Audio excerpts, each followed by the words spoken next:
All right. Good evening, everybody. We're going to go ahead and get started. Thank you for joining us for our meeting this month, coming back after the summer. Before we get started, just a couple announcements. We held an administrative session regarding information about ACTI on July 20th, which transitioned into an executive session. And then prior to this evening, we held an executive session to discuss a student issue as well. If you could all, now I read my statement. It's been a minute. Here we go. So the Board of Directors meetings are open to the public, but are not public meetings. All school district residents who wish to make public comment should sign in prior to the start of the meeting and request to speak during citizens' participation. School district residents wishing to speak to the board shall do so only during the citizen participation section of the meeting. Public comment is welcome, and all issues will be referred to the appropriate administrator as needed. Comments will be summarized in the official board minutes, which will be available by contacting the business office. Please take a moment to silence your cell phones and other electronic devices.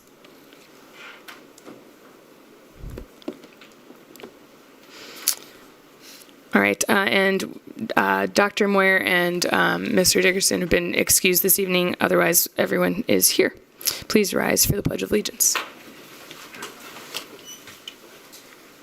I pledge allegiance to the flag of the United States of America and to the republic for which it stands, one nation, under God, indivisible, with liberty and justice for all.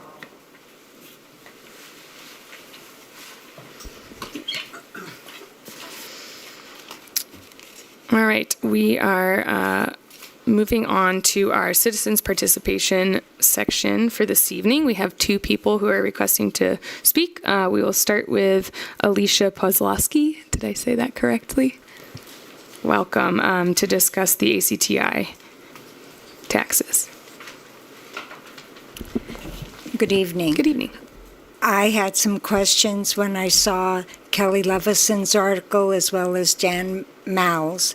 And since I didn't see any other areas in the local paper that covered this, and one of the things that just kind of, since I've lived here less than 6 years, is the fact that the number, and it was the 2022 Chamber of Commerce, and they did the population from 2010, 2020. Then it shows how 65 and older, there's more of us in that group than all the way up to 24 years of age. So with the dwindling enrollment and spending this large amounts of money, and program, 3-year program or a 4-year program with the BSN.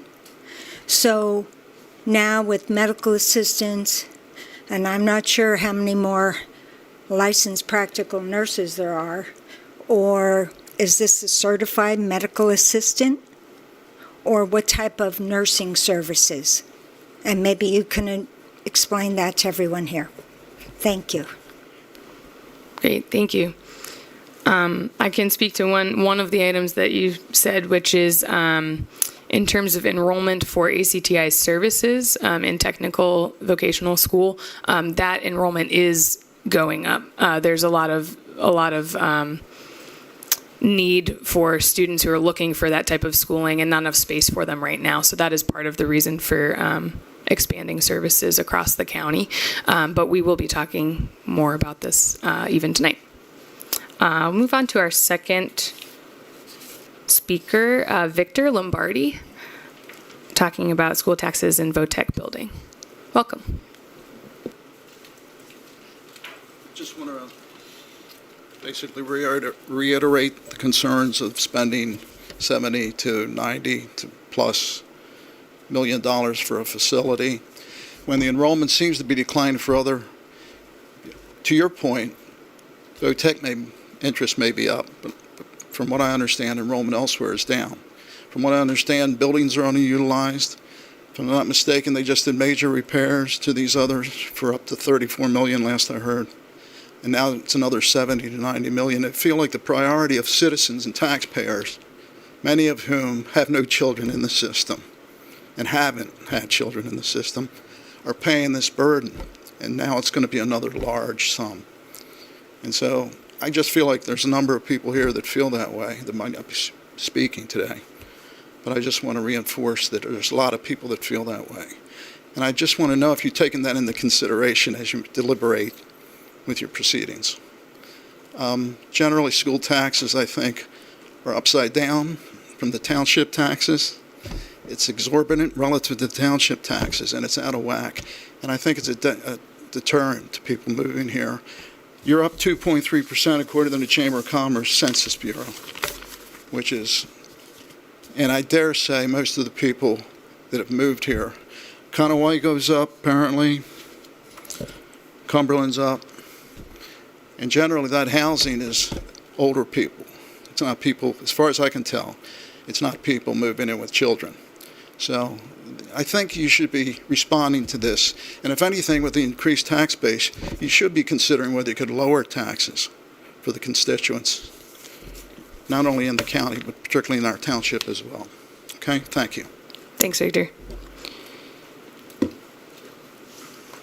Okay, we are going to be moving on to our routine approvals. We have a few we're going to take together, and then we've had a couple requested to be voted on, discussed separately.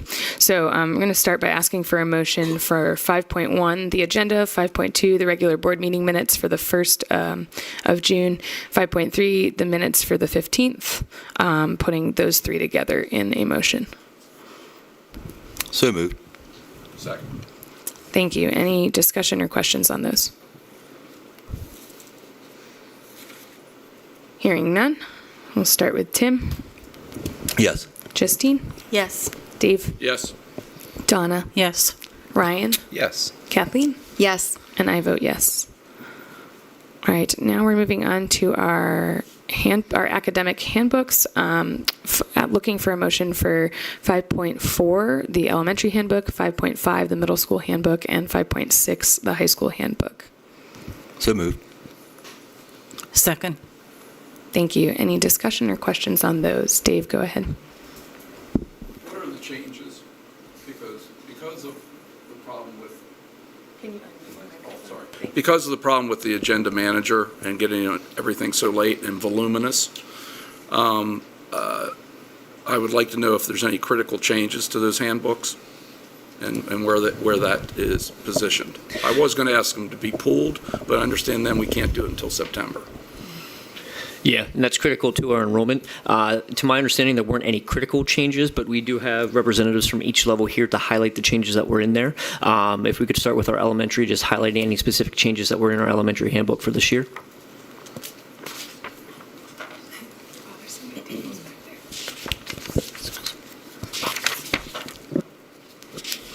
And Madam President, as we wait for that response, I would like to request, and I would even say require, that any future documents come to us with track changes so we can see before the meeting what the changes were.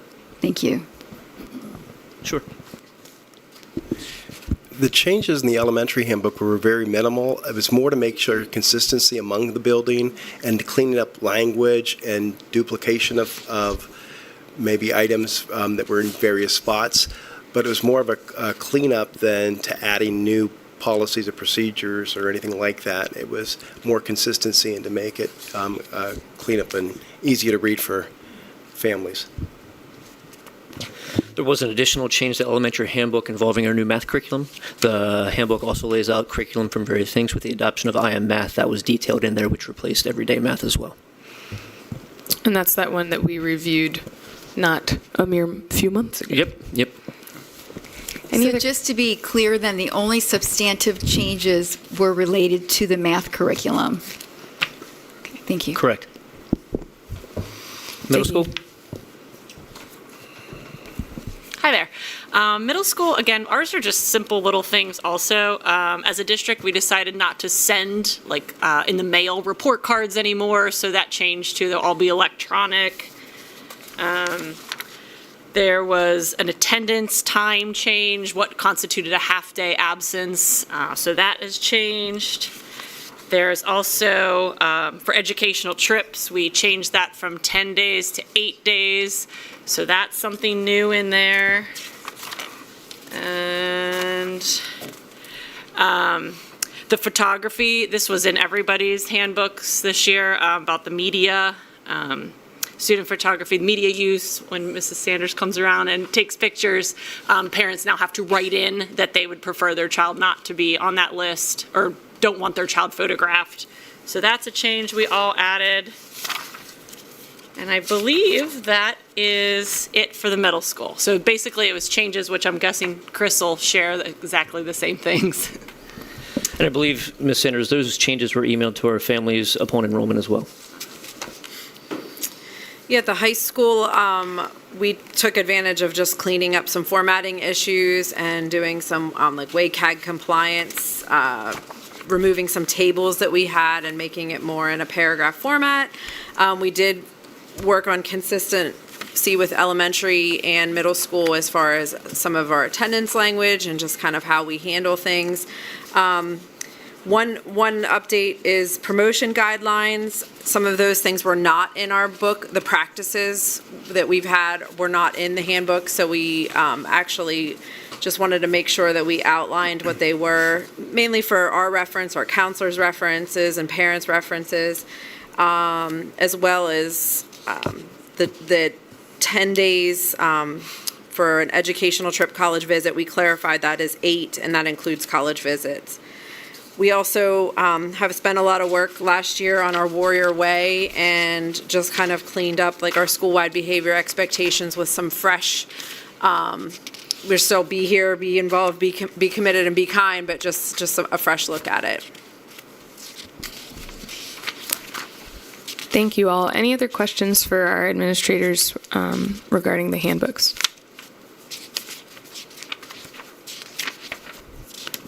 Okay.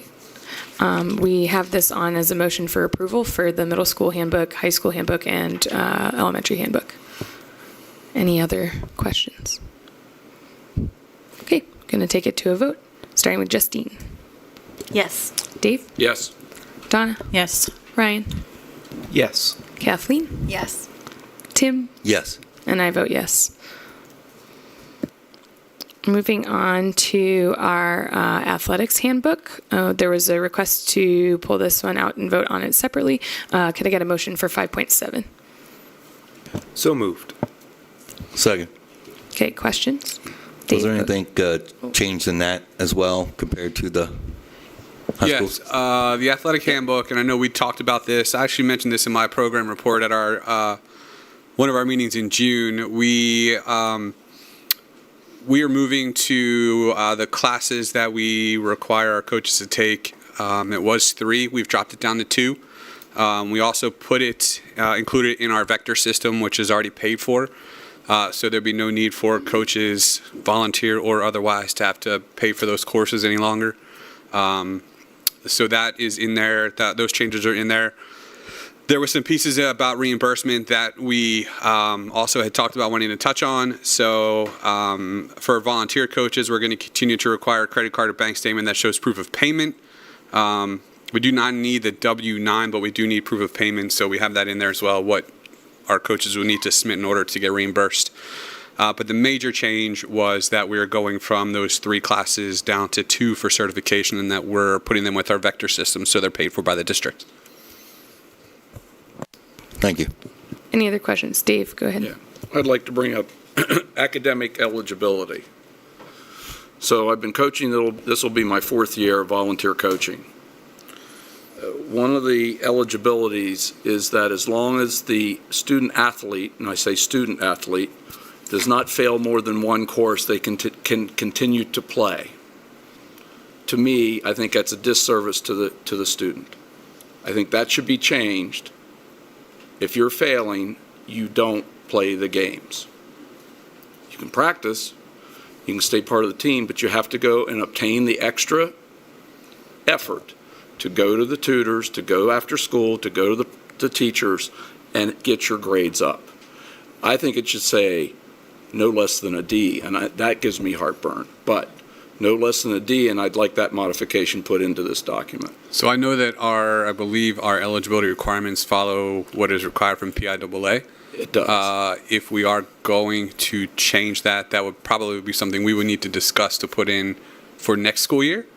We certainly could look at doing it for this school year, but that, I guess, something we would have to continue discussion about. Well, my understanding is that's PIAA guidelines. The schools are allowed to implement their own guidelines. Sure. And the coaches are allowed to implement their own. We need to change the culture. And we're going to get to that when we get into the Title I. We need to change the culture. We have to put these students and the athletes that being an athlete is a privilege and that they need to earn it. That they can't just float through it and go play. So I want to make a motion to implement that it's D or better. If that's a motion made, I would second that motion. Well, you certainly can make that. We do have a motion already for the approval of the handbook, so that, I imagine, needs to be voted on first. Yeah, so I'm not sure who were the two folks who made the motion on the initial athletic handbook. Ryan and Tim? Okay, yeah. So then we would have to agree to amend the motion on the table. Otherwise, those who made the motion can amend the motion and then it's amended. Otherwise, we have to vote to amend the motion if two other people want to amend it. So we had Ryan and Tim. Now we have Dave and Ms. Pratt who are wanting to change it. So we would have to vote on the motion to be changed and then vote on the motion after that. So we have two motions. So a motion, yeah. I guess my question would be, could me and Ron rescind our motion completely?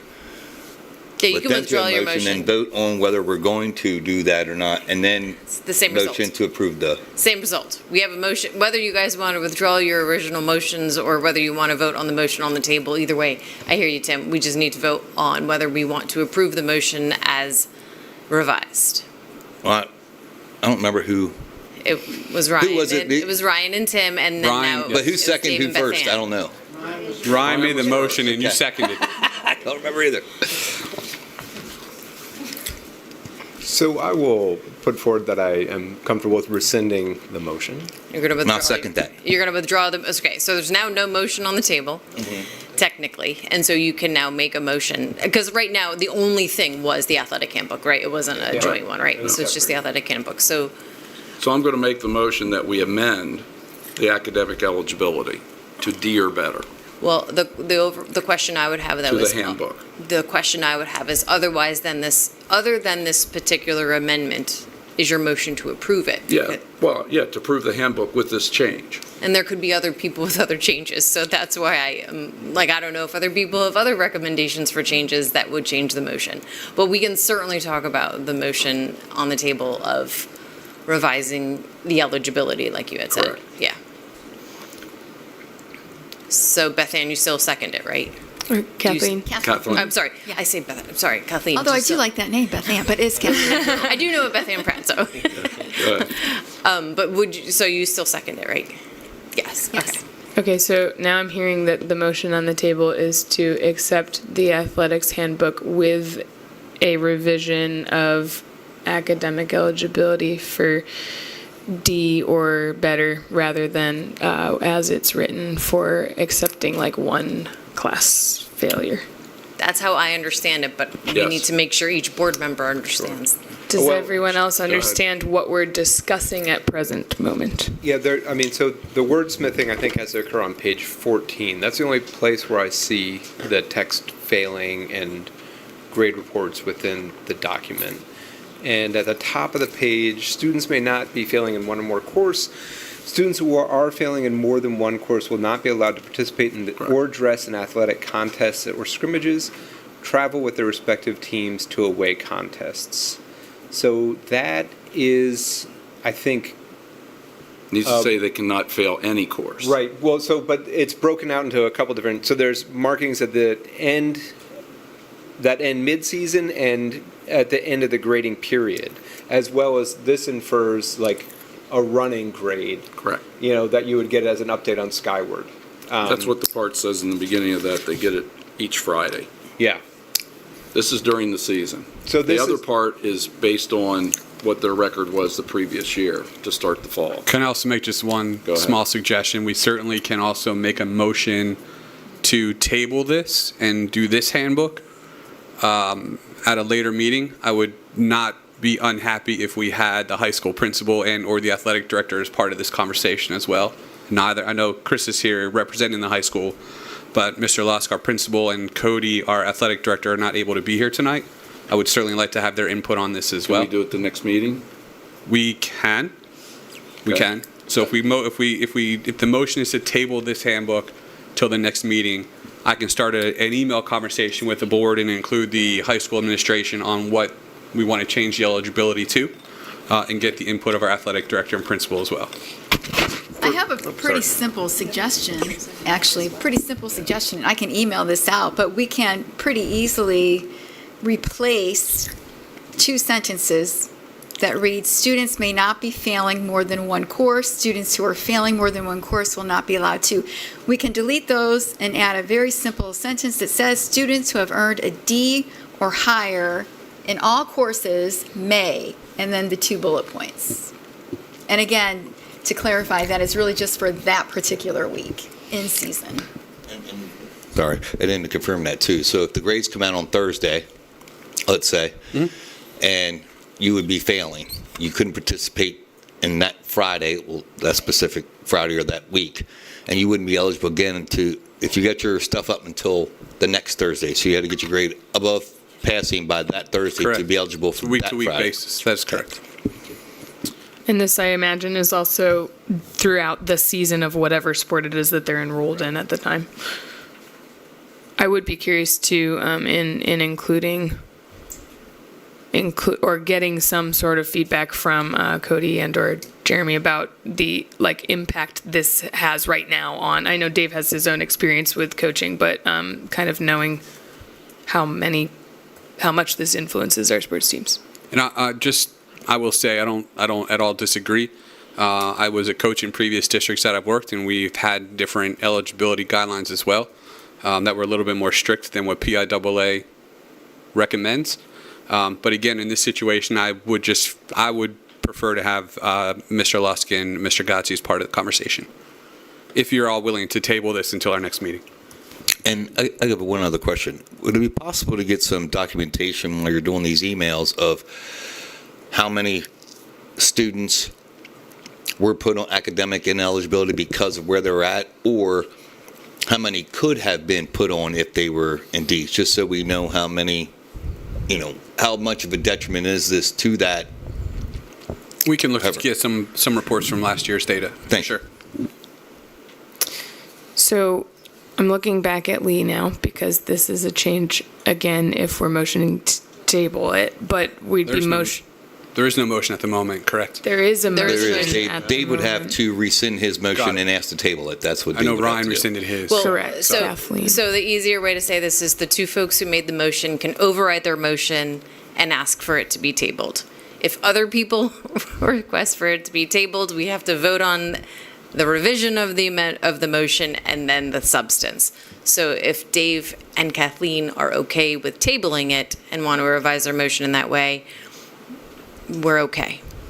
So I'll let Dave and Kathleen work it out. My opinion is it's not going to change, regardless of input, because I think we're doing a disservice, and I've seen it, coaching. We actually do a disservice to the student by letting them just continue on the path of failing a grade. And I think it's an injustice to them. So whether or not other individuals think it should be allowed because of perception of being kind, I think actually it's not a kind act. Yeah, thank you for your thoughts. This is the reason that you brought it to the table. I would like more time just for the sake of having the time to like you said, include some of the administrators in it who actively work with that a lot. that does not mean that anyone's opinion has to change. No, I don't think we haven't all shared opinions, so thank and I'll you for say that. again, I don't disagree with your assessment at all. I would feel better having the administrative team involved, at least the athletic director involved in making that change. And I would say, as the person who seconded the motion, I am comfortable with courtesy loop-in of our athletic director. However, my stance will not change if Understood. that person disagrees with me. Understood? What does that do to? I'll withdraw my motion. Oh, thank you. Okay, Kathleen, does she have to also withdraw? So, I will can I withdraw make- the There's second. There's a difference between withdrawing or tabling, right? So, because I think the point being that Well, don't you have to make a motion to table? table. it then? Correct. I was just going to make a motion to table it oh, okay, thanks. to the Tim. next meeting. Go ahead. Let's She's make a having- motion to table. Okay, Tim made a The motion. minutes to are table clear. it. We'll say it that way. Do we have a second to table? I'll second that. Do we now have to vote on this tabling? Okay. Yes. We are voting on tabling the meeting, or sorry, tabling. I mean, at this point, no, I'm just kidding. Voting on tabling the athletics handbook, that's 5.7, so that we can further discuss those possible changes till next meeting. Any other questions or concerns before we vote on that? Okay, great. We're going to start with Dave, Yes. Donna, Yes. Ryan, Yes. Kathleen, Yes. Tim, Yes. Justine, Yes. and I vote yes. That has been tabled till next meeting. That was painless. We're just wiping off the summer cobwebs, guys. Back in Robert's rules. Okay, we are moving on to 5.8, which is the approval of the athletic admission prices. We are also going to have that one separately and looking for a motion for that. So moved. Second. Thank you. Any questions or discussion on 5.8? Yes. Go ahead, Kathleen. Well, thank you for including school board members in the complimentary admissions group. I think that's nice. Although admittedly, I'm happy to pay to get in as well. But a school-issued ID is required for anyone who is related to the school, and the school board members don't have that. I think it might be a nice idea in general for us to have some kind of ID. I know my first term, we did have that, and when we're in the school buildings and things like that, it's nice to be self-identified as someone who is elected to serve on the board. Just a suggestion. Thank you. We will look into that. Any other comments or questions on 5.8? Thank you for adding lacrosse and field hockey. I like thank yous. Thank yous are great. Any other things for 5.8? All right, hearing none, we will vote, starting with Donna. Yes. Ryan, Yes. Kathleen, Yes. Tim, Yes. Justine, Yes. Dave, Yes. and I vote yes. All right, there was a request to separate 5.9, so we're looking for a motion now for the approval of the Title I school-wide plans for elementary schools. Looking for a motion for 5.9. So moved. Second. Thank you. Any questions or discussion on 5.9? Go ahead, Dave. First of all, I would like more time to digest what I surfacely read about the three schools. Am I reading it correctly that the proficiency is not of the highest level and has decreased in the majority of cases?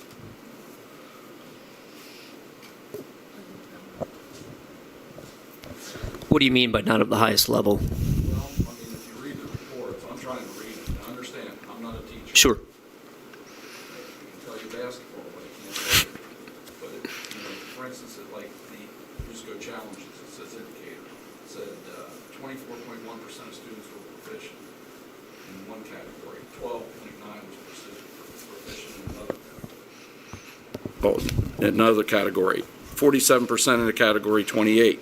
Well, when I see numbers that are below 50%, Sure. the question is, are the kids not learning to read? Sure. Those numbers, I will speak for our three back there.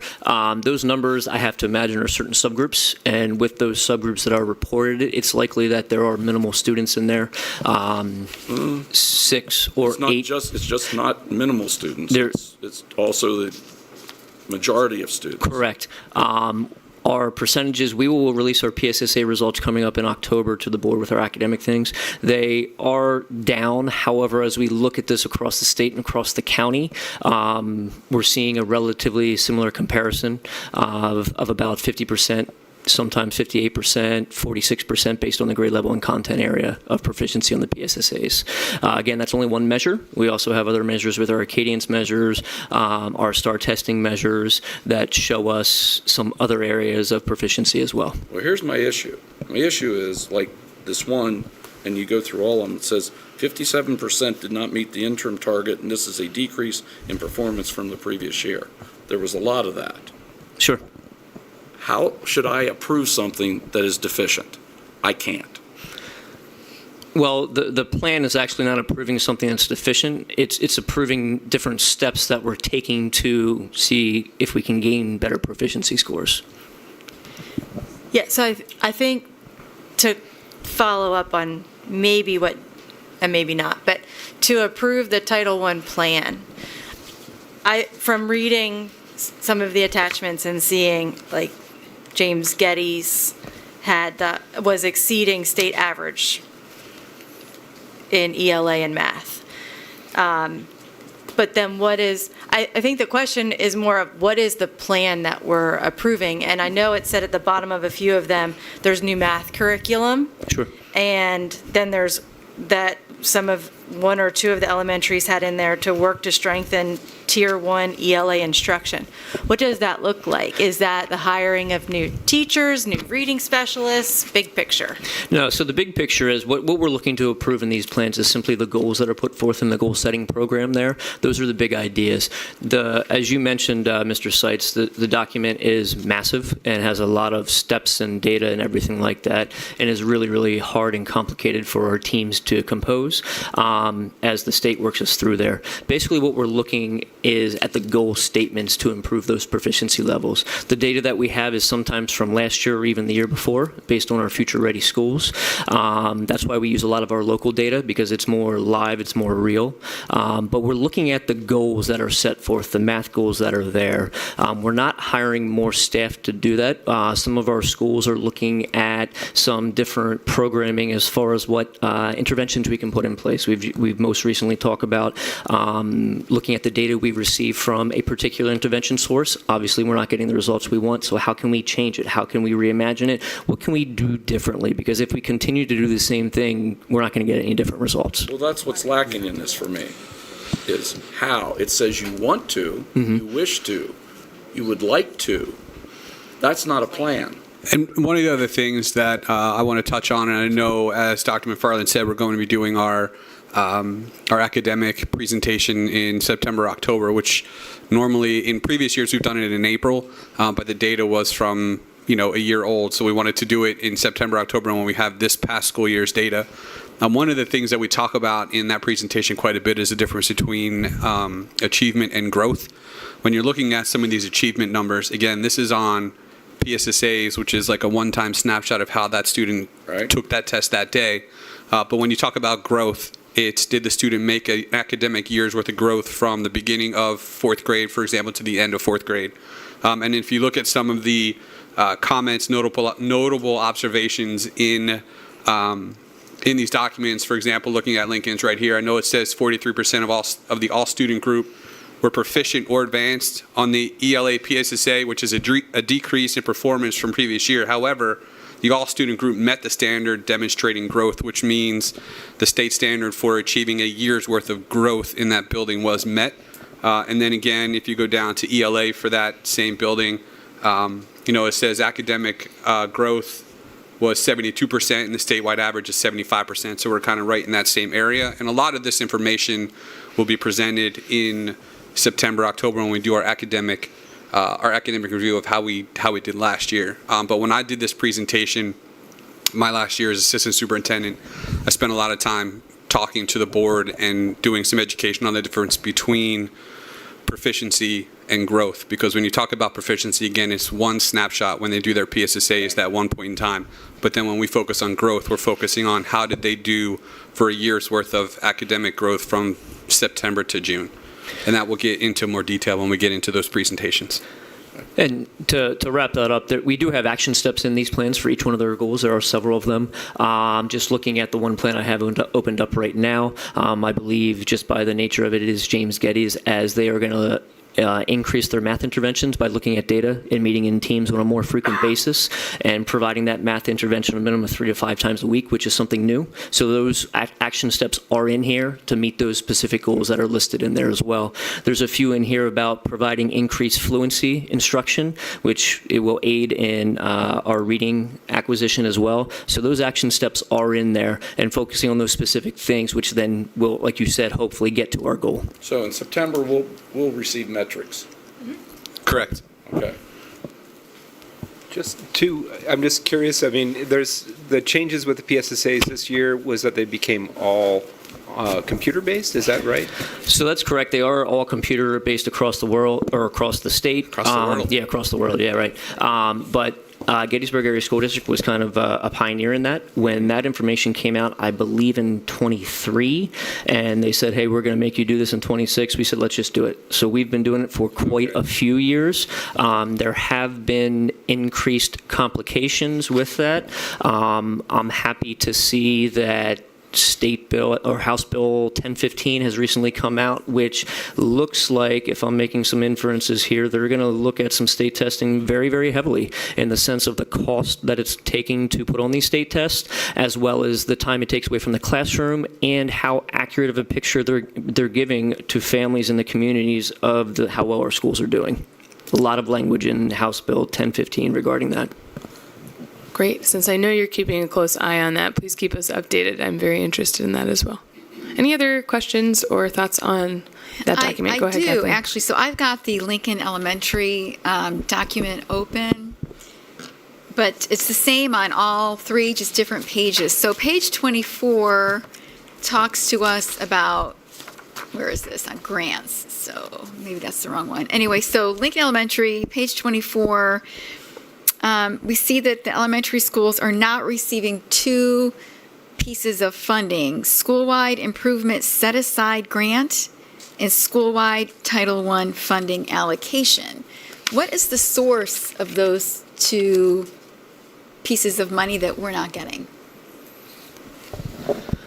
Ms. Pratt, I can't speak to that. I don't have the same format you have open here. I'm actually in the FRCPV program here, but I can get back to you on that. Well, and I guess because really the question then, my follow-up question to that is, do you need more funding to actualize better results? I mean, I have to agree with my colleagues on this board. This doesn't paint a very pretty picture, and we want to support our students' learning. So, I'd really like to know, what are these 2 funding sources? Why aren't we getting money from them? And do you need more to actualize results? So that way, when our students get to high school, they are not failing any courses. They can stay in athletics. But not just for that. I mean, not just for that. It just all ties in together. But yeah, thank you. I'd really like that information. And I would also like to know, what do you need from this board so our students learn to read? Thanks.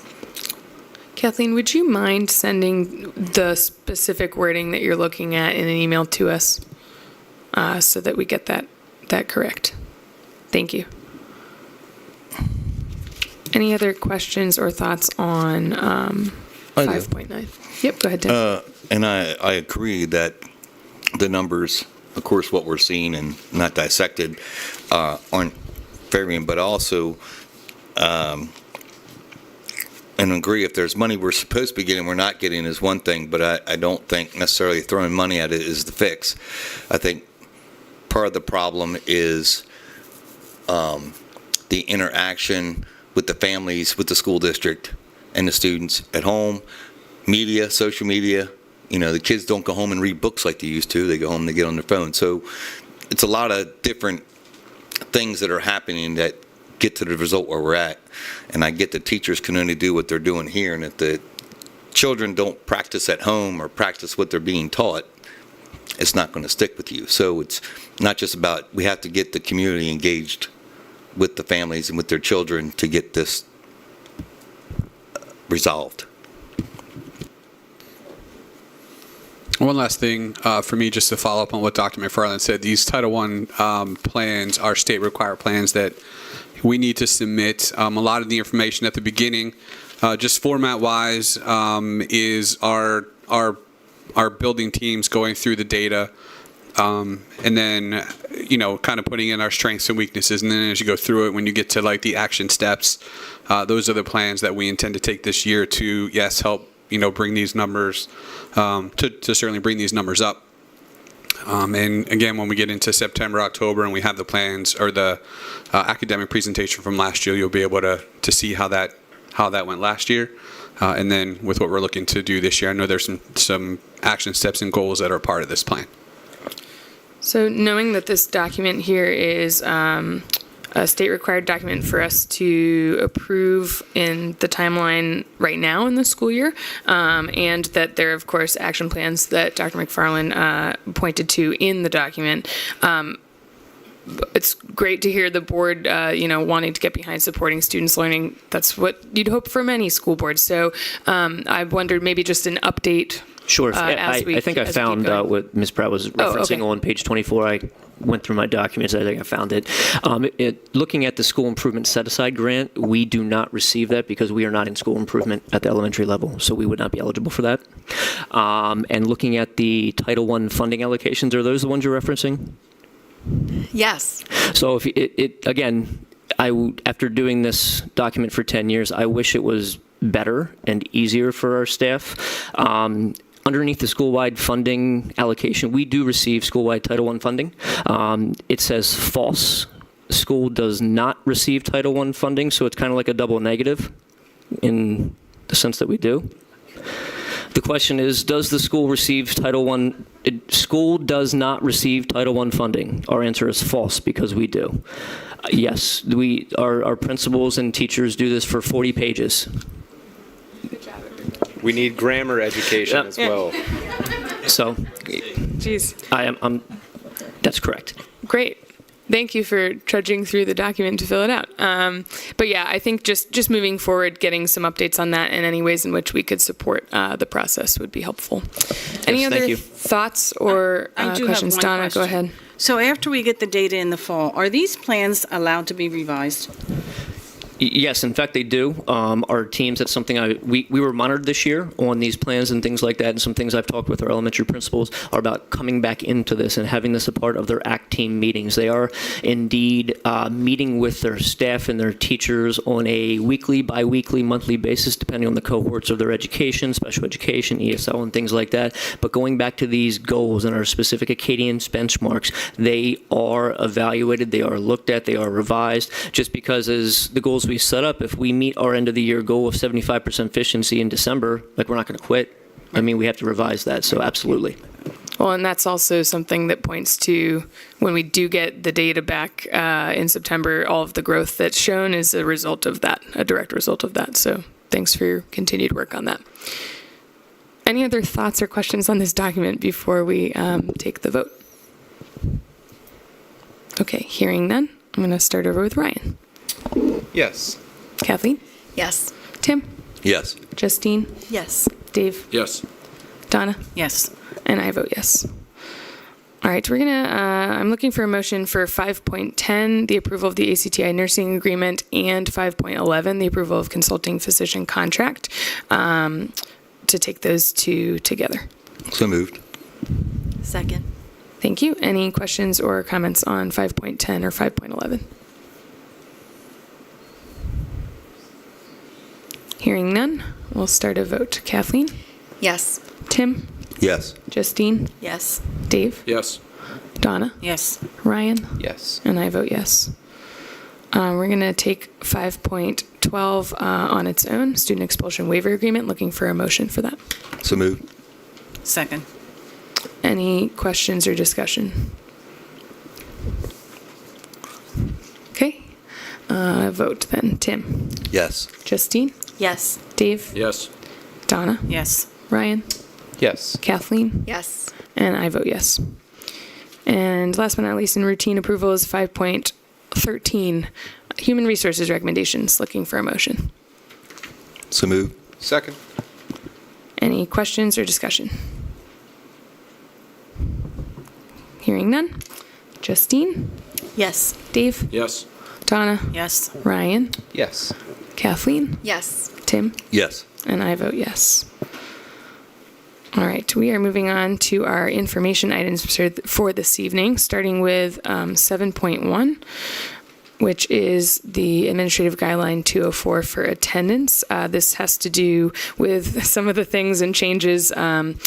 Changes are marked in red on this document, but this has to do with some of the changes that our administrators were talking about also being reflected in the handbook. Any questions about that one as an information item?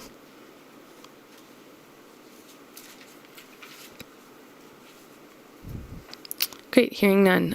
We have 7.2, our team room bid review. This is the third bid coming in. Details written down there. And this would be something voted on at next meeting. So any questions or discussion on the team room bid review for the third bid? Yeah, can Josh just review it? Yeah, sure.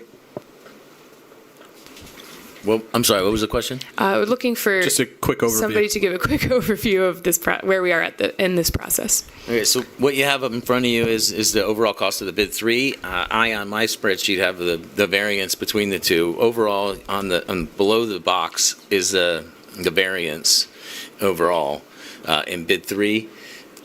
Bid 2 was $301,000 more in the base with all the add-alts. It was $9,000 shorter in the add-alt 1-2 cost if the roof doesn't go forward. And it was $310,000 over budget overall without the platform. So either way, it's about a $300 increase from the 1.8 or 2.1 from last time. And basically, nothing's changed. Everything's the same. This is just revised pricing.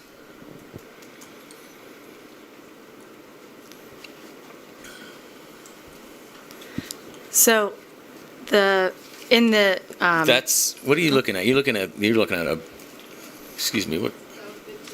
Yeah, go to the third, the comparison doc. That's the one right there. So that's bid 3. You have the whole bid 2 and bid 3 in your packets, but this is a quick glance at, so that's why you guys weren't probably understanding what I was trying to say there. Overall, it's $300,000 bump from what it was, either way. So my question is, in the agenda, we have the administration concerns. Wasn't that already voted on? In the original Isn't bid. that irrelevant at this point? It's not irrelevant at all, because the add alternates are all on the table again. But originally, the add alts 1 and 2 for the roof viewing platform were accepted in the 2.1 bid number. That is the total right there. 2.409 is now the new total with the roof, or with the viewing platform, which is $301,118 more than bid 2. So when we vote next meeting, we're voting on all the options again? Correct. Okay. Because the pricing that was given the last go around was rejected, and then we moved, or it was out timed, right? And so we had to find it again. Permitting pushed us into an abyss, if you will, that forced us to reset. Does that make sense? Any other questions or, yep, go ahead, Dave. If we do not do this, what is the penalty? Because Belinda said there was some type of penalty based on the funds that we received. I would have to get that answer from Do you know, Belinda. Tom? Well, I mean, the whole arbitrage discussion with bond funds, but we have enough other things going on that You want to turn your mic on there? That's my question. If you don't do it, what are you penalized? Right. I mean, I don't have that answer for you tonight, but I mean, we certainly can. Do we have try other things to do with the funds? Excuse me, Dave, short answer, we're out the design fees, Okay. without question. Okay. And how much were the design fees? What were they, 150-ish? I'd have to look at, I'd have to dig deep to find that, but it's around 150. Okay, around 7%. Yeah, just note that we, as the district, we own the documents. We put that into the professionals agreement, which is not typical. Typically, Right. they hold the rights to those drawings. So this could sit for a period of time and just an arbitrary time frame, whatever, 2 years, 3 years. And we could, in theory, just put it right back out the bid. We obviously have to update the documents, just like we've done each time we bid. So it's not, I wouldn't look at it as a penalty. It's certainly an expenditure for the design. But I think your original question, and I might be speaking a little bit out of turn, so you can just tell me to be quiet, Tom, but the arbitrage, I think, is what you're talking about originally. So just note that we borrow money. The IRS is not taking the principal amount back from us as a penalty. They're just taxing us on the interest that we earn on that money, because we are not supposed to be making money as a school entity, right? So once we pass the 36-month mark, I believe, from the date we borrow, then they look at the amount of money we expended, and if we haven't spent it down enough, then they're going to say, okay, it's basically like a capital gain, if you will. What percentage that taxes, I don't know, but they're not saying, oh, well, you have $3 million left, we're going to take $1.5 million that of 1.5 of that back. They're just going to tax us on the interest earnings. Oh, on the interest earned. So Right. we're not losing anything. We are not losing anything, and matter of fact, we get to keep the interest that we make. They just tax us on it. Oh, okay. So So we're not it- losing anything. Correct. Okay, thank you. So when we were talking back before, this is maybe a split question about the bond money used for this project, that is, we were aiming to not get taxed on the interest and therefore spending that down before that time. Yes, as I understand it, yes.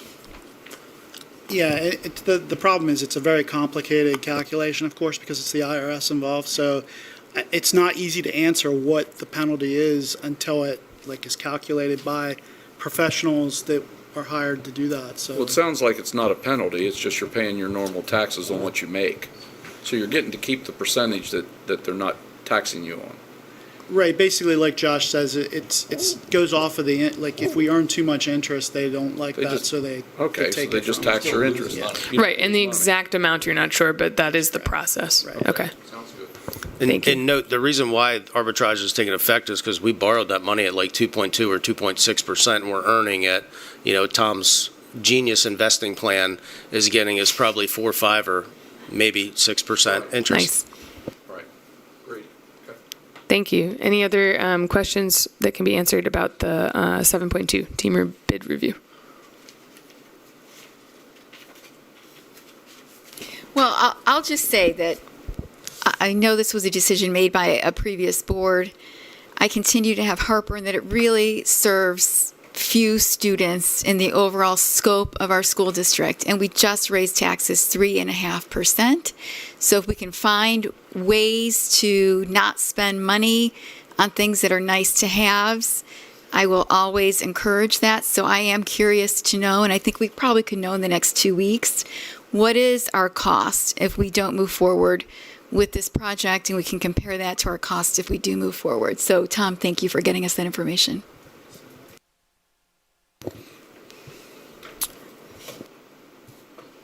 And Go just, ahead, Ryan. sorry, just Yeah. one point for clarification is the increase of 300,000 between bid 2 and bid 3. How long of a time was that between those two bids being submitted? Almost a year. Okay, thanks.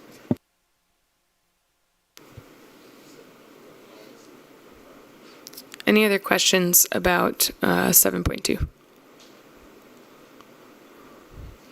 A reminder that this is something going up for a vote at our next meeting in August. And if other questions arise that you'd like information brought to that meeting, you can always send an email to ask that as well, if you're a hindsight question person. Okay, we're going to move on. Thank you both for that. To the 7.3 Administration Building HVAC project, hazardous materials consultant. Could somebody? Yeah, I'll jump in here. Okay, great. Thanks, Take this item. So as part of the HVAC renovation here at the administration building, we have an abatement scope that will be part of the overall project scope. So the way that's being handled on this project, we, the district, are going to contract independently with a hazmat consultant, also referred to as an industrial hygienist as well. So that will be outside of the Barton Engineering scope of work and outside of their contract. Currently, we have an estimated about 7,500 to about 10,000 square foot of asbestos-containing material, mostly floor tile. It's not an airborne asbestos material. It's encapsulated, if you will, non-friable, as they call it. We are going to abate that as part of the project. And then we will be 99.9999% asbestos-free, with the exception of basically the floor tile is going to remain under existing wall lines. Everything else will be abated as part of the overall scope of the work. So this information item is to just discuss and then vote on next time to approve a contract in the estimated amount of about $33,000. That scope of work for the designer will be to do a hazmat survey. They'll go around, they'll sample the floor tile, the mastic, whatever else we really want them to test for. Asbestos will be the main focus, but they'll also do an assessment for mercury, PCBs, and any other hazmat, and caulk, light fixtures, so forth. To do that initial assessment, put the bid documents together, it's about $6,000, and then we've estimated a little under $27,000 to do the daily monitoring of the abatement operations, which in a nutshell, they will have a certified inspector on site. They'll do air tests, monitor their containment, make sure that all the procedures for the abatement are being done appropriately, disposal is being done appropriately, and then they will do a quote-unquote final clearance, as they call it, with laboratory testing for essentially wipe samples. They'll do the white glove test, if you will, and use a fancy microscope to make sure that there's no asbestos remaining in the building.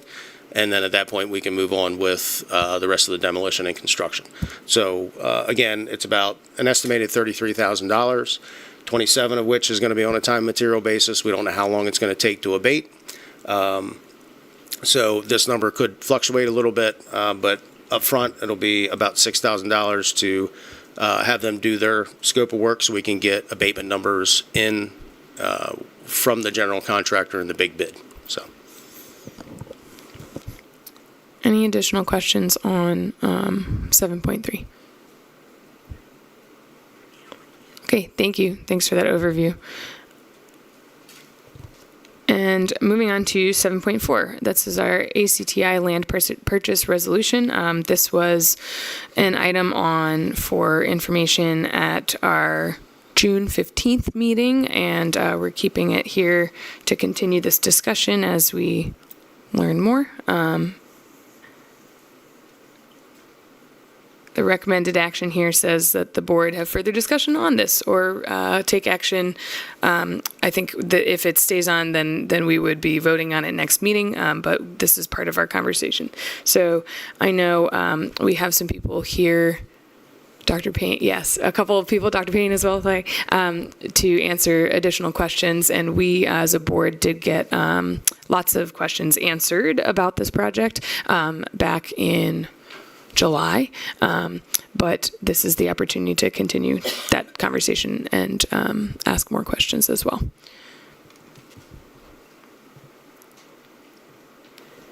Go ahead, Kathleen. Yeah, all right, well, thanks. I wanted to start by confirming my understanding of a few things. So, first, thanks, Dr. Payne. You provided me in an email the starting point for grants. It's something I was very interested in learning, so thank you for that.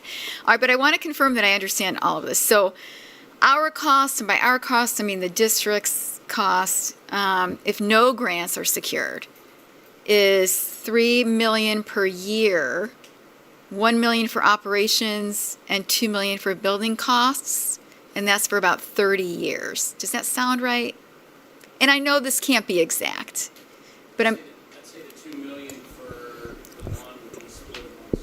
If you want to step up to the podium, that way we have a microphone. Not to put you on the spot, but We're going to put you on the spot. The 2 million per year for the bond would probably be spread over the 5 districts total. If you're looking at it, if you're looking at an amount of 70 million or something like that. So, Okay. yeah. Okay. And the 1 So- million for the district is, I mean, I sent out a fairly detailed budget, and that was basically stolen from my other school, so I hope that didn't get put out anywhere. But basically, it went line by line with stuff of a school of similar size, and I adjusted for the teacher salaries that were a little higher, added a couple teachers. So that was a really, I don't want to say rough estimate, but I'm going to say it was a pretty fair estimate on a yearly operating cost, excluding the building bond costs. Okay, thank you. And Gettysburg School District, we have about 35% of the total cost, and that's based on market value and income ratio. Is that right? Yeah, well, there's two different things. When we're looking at to purchase things like this, there's a little different calculation than it is for the ADM, which is the average daily membership cost. So that budget number that you looked at, that the second document that I sent out that had sort of what each school's contribution would be, that's based on the daily membership. That's not based on what your school's worth and what it would cost you to buy. The percentages are a little different there, I know. I don't know them off the top of my head, but I do know they're different. All right, thanks. And then and I have a couple more questions. Is that all right? But this, I think, you're now off the hook, and I think we have another gentleman in the room. If you would maybe step up and. Am I off the Yeah, hook? Mr. Colstock Put on is the joining spot. us from Crabtree Rorba as well. Now it's your turn. I just want to confirm my understanding. So ACTI needs about 140,000 square feet. That includes 50,000 square feet for heavy equipment labs. When we're looking at the Hack Gettysburg assets, it can only offer 100,000 square feet, and the building volume then just isn't there. So do I understand that correctly? Correct. Yep. The educational program for ACTI, as you mentioned, is 140,000 square feet, and the existing footprint of Gettysburg Hack is 100,000 square feet. So you would need a minimum of a 50,000 square foot addition.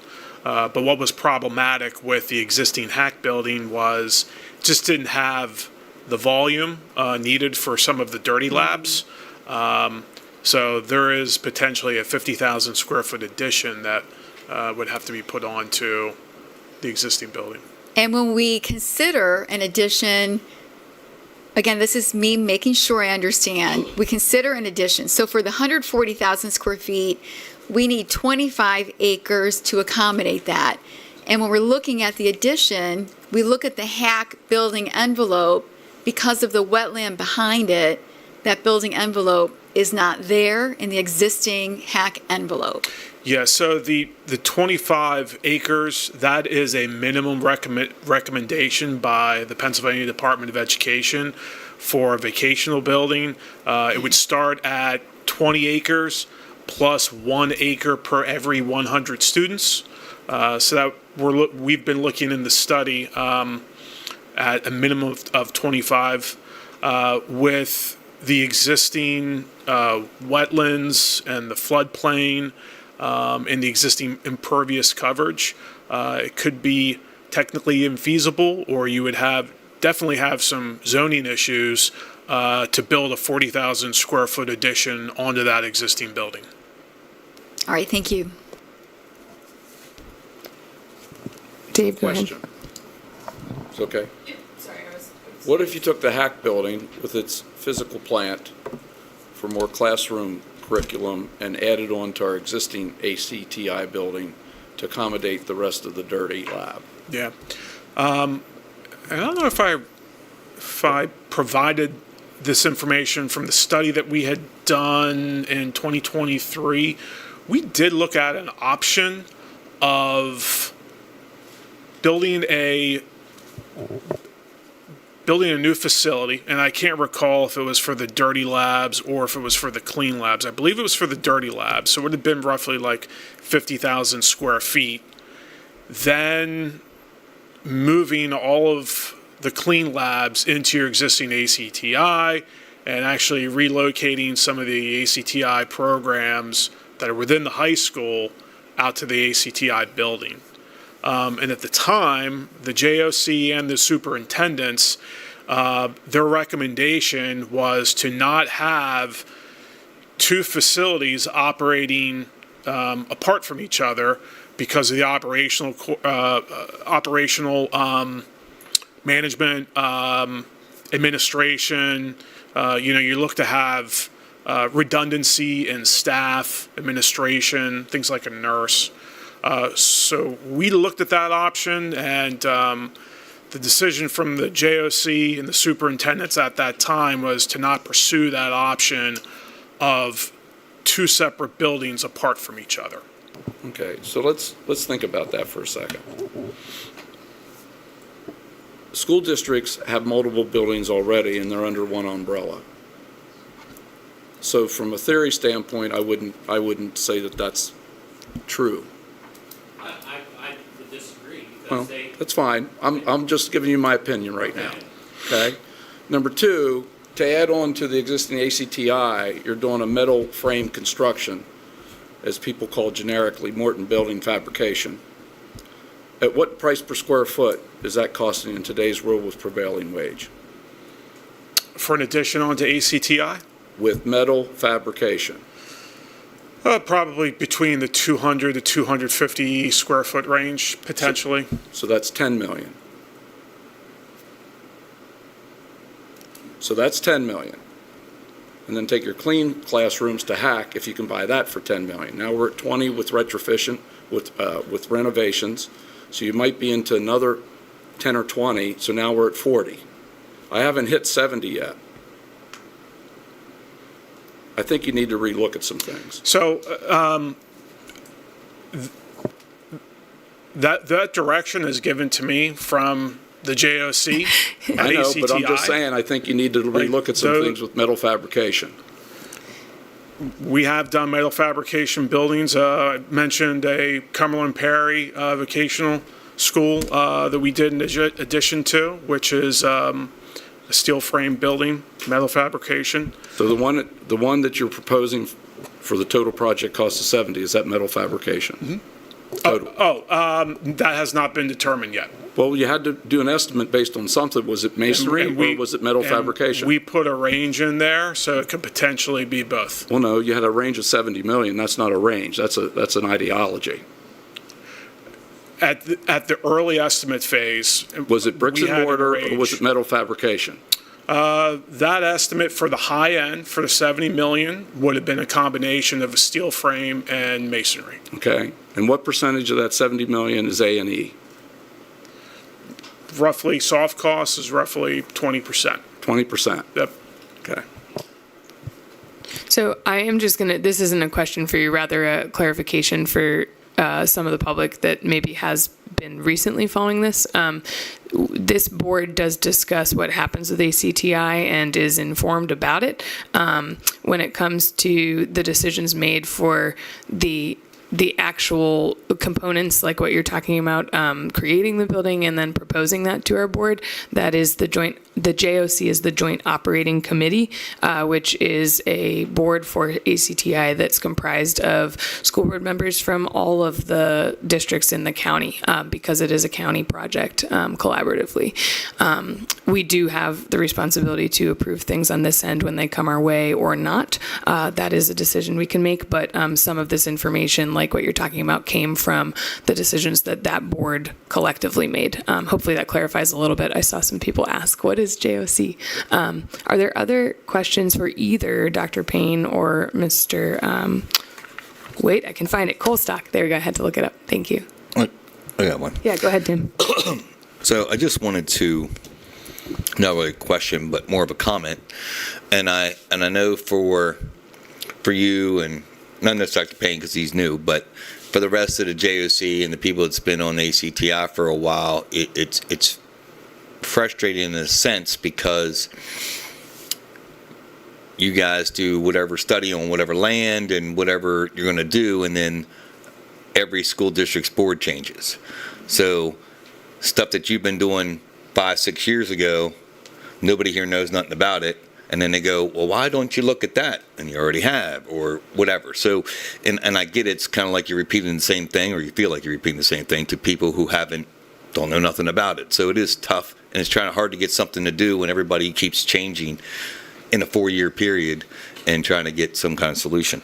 I don't know how much you guys did in the study of adding to the existing ACTI, and if that was in addition or if that was a new structure not adjoined to that. The study did not look at an addition to the existing ACTI. It was to relocate or to locate all of the new clean labs in the existing ACTI. So we do what's called a fit analysis. So with the previous director of ACTI, Sean Eckenrode, we help him build an educational program. And based upon the educational program that was the vision of ACTI, and then we also use some averages for CTE schools across the country. Pennsylvania hasn't adopted any, but we can find information from other states. I'm going to say Maine, Massachusetts, Michigan. Those were the 3 states that we looked at. So from those recommended spaces or square footages for some of these departments and programs, we can build that educational program, and then we do that fit analysis to take all those clean labs and can it fit into the existing footprint so that you can avoid doing construction on the existing ACTI. And then that option was to then explore a new facility for the dirty labs. So what's the square footage left over? What would the size of that building be? If we know the size, then we can adopt a cost per square foot to that. We can develop it in a range and then add soft costs along with it to come up with a total project cost in addition to an estimated construction cost. So, and I'm just asking, so just for example, say we did an addition to ACTI that's here. Say it was a 2-story addition, did everything that ACTI needed connected to our existing. Would that be, or wouldn't that be, a lot cheaper to do in the long term than building out on a piece of land? Because you don't have any land development cost. Sure, but from a construction standpoint, yes, it would. But not all building projects are driven by the construction cost. You also have to think of the educational program, the operations of the building. So those are things that I don't decide. The Joint Operating Committee for ACTI, whatever their vision is, then that's the direction that we have to move forward with the design and the options that we put together. Okay, thanks. I do have one more question for you about kind of what Tim was referencing with regards to like the timeline, right? A lot of us are getting more details now that we didn't have before, but many of us have only been on the board for a year or a few years, some longer. So when did these studies that you're talking about for the building and coming to the process where we are now with looking at this land purchase, I assume you've been with them most of that time. So I'm curious, when did that start? When did you start looking at the study options? Started in 2022, 2023, when we listened to the Joint Operating Committee, the executive director, to build that educational program, to come up with some different options on how to realize an expanded ACTI.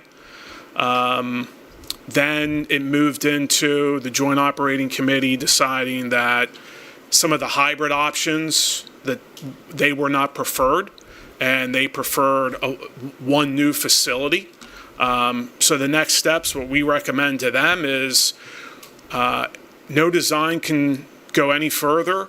And I also want to say that at the time, of the study, we had some estimated site development costs because every site is going to have its own challenges and its own unique design associated with it.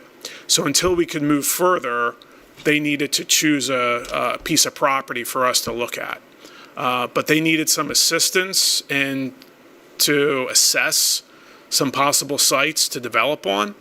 And Tony, I can't remember how many sites did we look at. There was at least over 10, probably 12 or 14. Some of them didn't even make its way in the front of the Joint Operating Committee. We have a civil engineer that we work with that helps with that assessment. And then we would report our findings to the Joint Operating Committee, and then we would discuss pros and cons of each site. One of the biggest things discussed was the location of all of the sites so that each of the participating districts had equal transportation time. That was very much a guiding principle of selecting a site, to make sure that the travel times for one district wasn't that much longer than the others. And then that process brought us to this land purchase resolution in this location. Yep. Okay, thank you.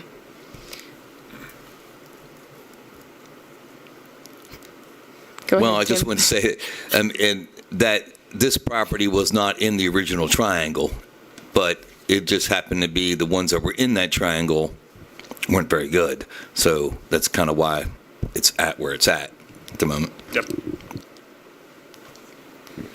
So if, I know that you're waiting on Littlestown and Gettysburg for the land purchase voting.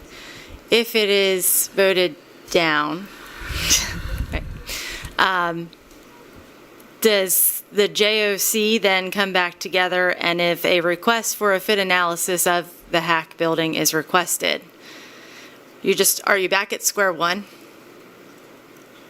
I don't know if it's square one, but it's a small square. Yeah, probably. Not, but yeah.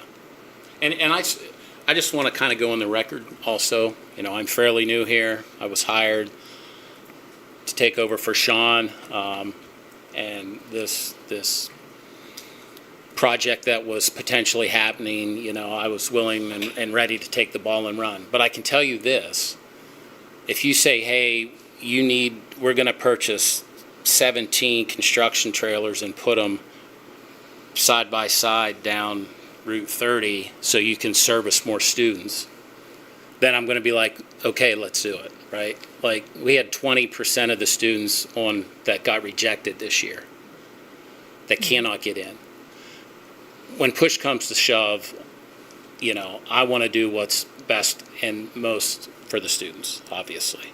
Like I said, I came on board, I knew what this project was doing, I know what the goal was. I'm still here pushing for it, and I want to take the ball and run. But whatever barriers we hit, I'm willing to adjust and try to do what we can do. So I just want to get that on the record. Thank you. So I know another thing that I know, and it's possible has been discussed many times. It is a concern coming from, you know, boards involved, but also the community in general when it comes to cost, is knowing kind of like the long-term cost for the districts involved. And you outlined it, you know, as much as you can along the process. But I guess I would like just a little bit for the public too, since you have answered some of these questions for us already. When we look at this land purchase, this is the next step in what's going on and would be approving payment for that. But I guess, you know, knowing that you're then looking at building a building, we talked about this as like an investment as well. So I don't know if that's not really a question. I'm just like listing things. And I'm wondering if you could speak a little bit to the next steps that come after the land purchase, if this were to pass. And I would probably defer to Anthony on that. But, Sure. You keep getting up and down. Land Sorry about that. development, building design, things like that. I mean, land development's going to be contingent upon what kind of building we're looking at.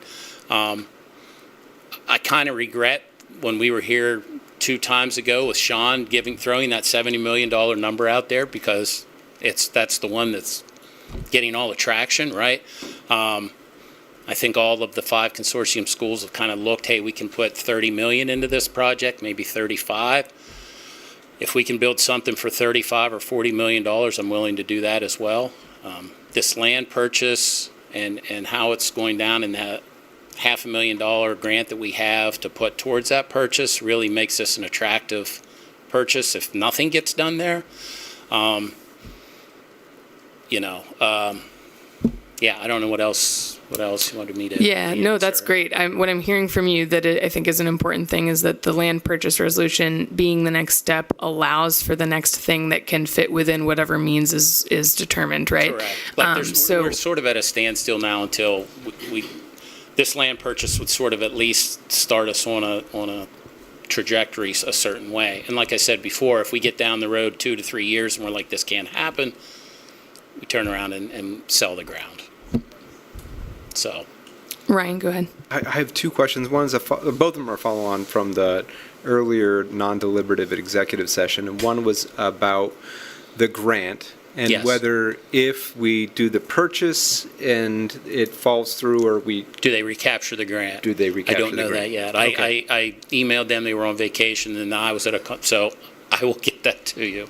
Sure, thanks. And the other was one that I asked earlier, and I'll ask again for the benefit of the public as well, and something that still I feel is unresolved, and that is, what will we do with the existing facility adjacent to the high school for ACTI if we go ahead with the new location?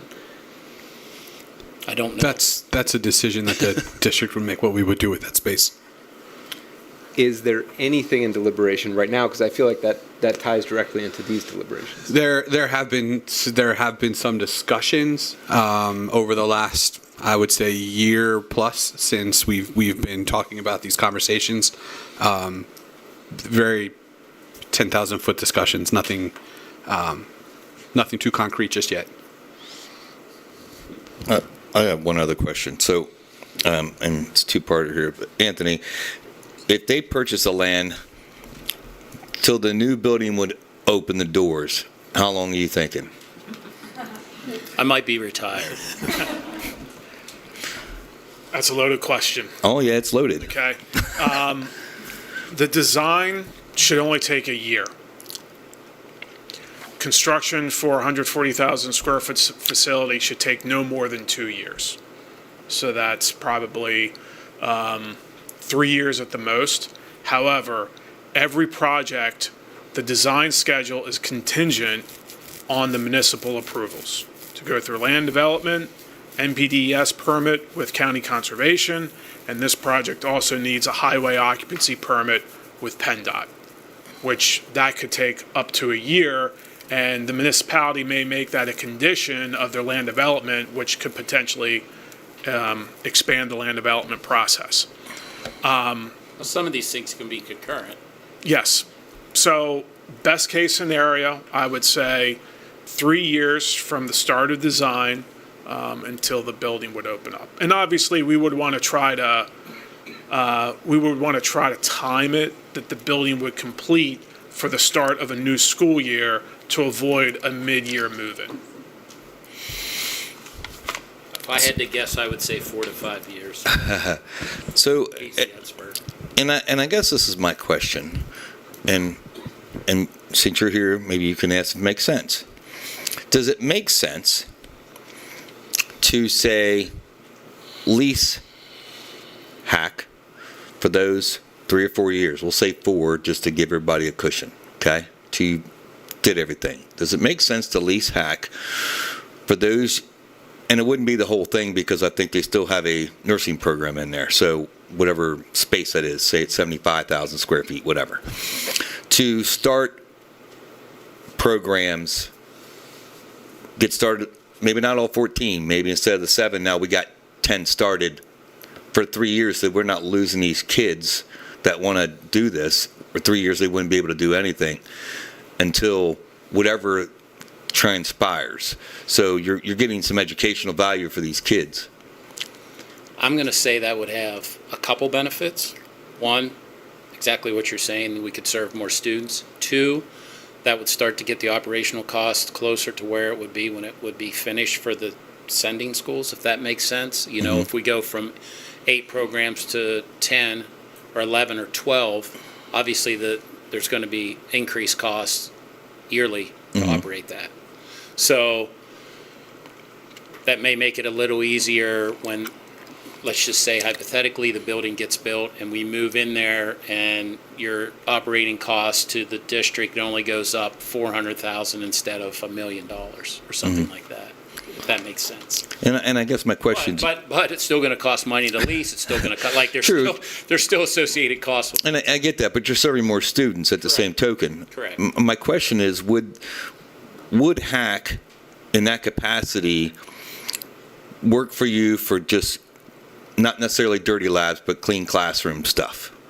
Would that, both of you, would it fit that scenario, and could you do that just for the classroom stuff to gain? Because I can't remember all the classes we're adding off the top of my head, but is that feasible? That's my question. Well, I mean,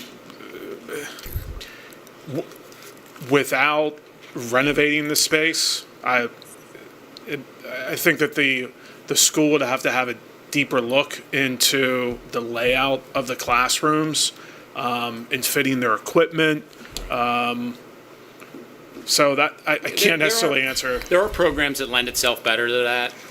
Our health occupations probably wouldn't be too difficult. Criminal justice probably wouldn't be too difficult. Culinary, obviously not. Diesel tech, obviously not. Construction trades, probably not, but maybe. Computer networking, certainly. So there are programs that lend themselves better to classroom only / classroom lab areas. So yes. I was just trying to find a way that we're not wasting 3 or 4 years of these. It's a whole high school career that's 2 or 3 gone. rotations. Yes.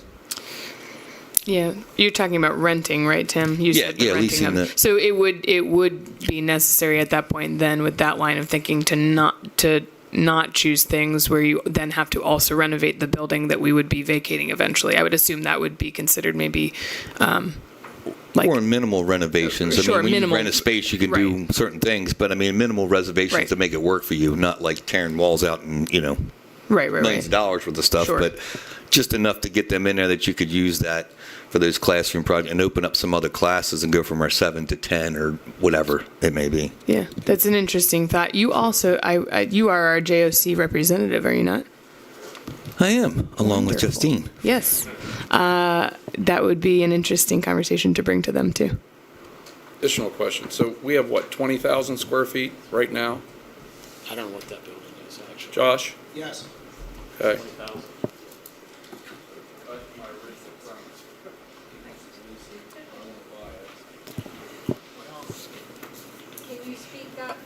So it's on now. So HAC is 90,000, it's 98,000 square feet, according to the tax records. So you would need another 20,000 square feet somewhere to get your 140. 22,000. Yes. So Are you doubling no, up? you said your new building's 140,000 square feet. Well, if HAC is 100, That's you need 40,000. 40. Correct. We have 20. You add 20, now you have 140. It sounds like an easier process, less money. So the dirty labs. I do wonder. Add on to what we have, 20. That's 40. To what we have, meaning the ACTI Addition, building, right? not That's HAC. 40, and HAC's already 100. So if your clean classes, so to speak, fit in program, I'm hearing that the dirty labs are 50,000 square feet, so you need 30,000 more and convert our whole ACTI building plus an addition to your dirty labs. That's 50,000 square feet. You take your clean classes, so to speak, your nursing, criminal justice, things like that, like you said, computers, and put it in HAC. That's 100. Now you got 150,000 square feet, and you have 50,000 dirty, and you have 100,000 clean. The only problem with that is I think the ratio is probably the other way. Like, Okay. I think it's 100,000 dirty and. You do, because they were saying 50,000 dirty earlier. I may have made a mistake on. That's a big mistake, 50,000 square feet. I'm just thinking what programs we were thinking about adding. Well, and making the clean classrooms in the building now into dirty ones. Culinary would have to come out and be moved. Yeah, there's definitely some thought that would need to be put into that, but. That you have a building that needs to have a fit analysis, it's 100,000 square feet. You have some hurdles to overcome, stormwater, number one, to determine can you mitigate the flood issue. And number two, you could add on to your existing without acquisition. Can we add on to the existing? The high school? Yeah, Yeah. Okay. Yeah. So you're not purchasing any new land. You're not doing site costs except for the minimal that's going to be recreated with recontouring your existing facility to accommodate another 20 or 30,000 square feet. I share this motivation, and I think especially because of my concerns about what we're going to do with the existing ACTI facility. But correct me if I'm wrong, I think that Littlestown could wag the dog on this if they approve the purchase agreement on their August 17th meeting, which is coming up. And so, I feel like we're paying the lion's share and potentially could be losing out some on this deal. So are maybe more motivated than Littlestown to explore other options at this point. My concern is this, is from the last budget I went through for the first time being on here for 7 months, I'm trying to figure out in the numbers that I run, the debt service to this school district is going to be $2.1 million when it's all said and done per year for 20 years. And I think Belinda confirmed that with me last meeting. And based on your projected pro forma, which I didn't see also pensions in there that I received today, your pro forma, $4.3 million a year? They would have been in there. Plus, Okay. there was pension payback. There was payback. It may be buried somewhere. Yeah, it was- Okay? yeah. So if we're 35% of $4.3 million a year, then we have another $1.4 million. So we're up to $3.5 million annually of increased operating cost to this school, plus tuition. Yeah, yeah. So what I'm saying is we need to figure out how you're going to do economy of scale to save $3.5 million of debt service and operation costs. Because that's equivalent to how many mills? 10? Yeah, just shy of, 9. That's 9 mills of increased taxation. I'm trying to figure out where you're going to get it.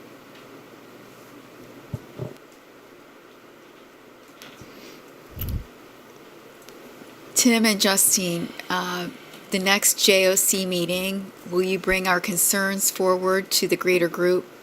Sure, it'll be fun. I can assume. But yes, we will. And don't forget, it is an open board meeting. You're all more welcome to attend. Are there any other questions right now for the public and the board for Mr. Colstock and Dr. Payne? I just want to say before you guys sit down, because I know you've been getting up and sitting down, just how much we appreciate you coming and giving all this information and also doing this, coming back. Thank you for continuing to educate us and the public about it as the process keeps going. Thanks so much, guys. Thank you. So for the board's reference point here, then 7.4 is on currently as an information item, which would mean it would show up as an action item at our next meeting. Should we just leave it there? Per Ryan's comment, three of the school districts of the 5 3 have so far, yes. have approved this land purchase resolution already, and ourselves in Littlestown are still discussing it. We would be voting on it next meeting around the same exact time that Littlestown is also voting on it, should we choose to kind of move it in that direction. As it stands right now, that's what's happening. So I'm just saying that for the record for the board, if we're okay with that for our August 17th meeting. Go ahead, Ryan. I think I heard a question from, a reflexive question from the crowd about when is the next JOC meeting, and I see online that it's August 26th at 5:30 p.m. in the ACTI building, in the ACTI building that exists right now, over by the high school. Thank you for sharing that, particularly for those that are interested in learning many, many more details. That meeting is all about ACTI. Any other thoughts or questions on this topic before we move on? Okay, thank you. That brings us to, we don't have any board committee reports unless there's more from the JOC meetings. All right, great.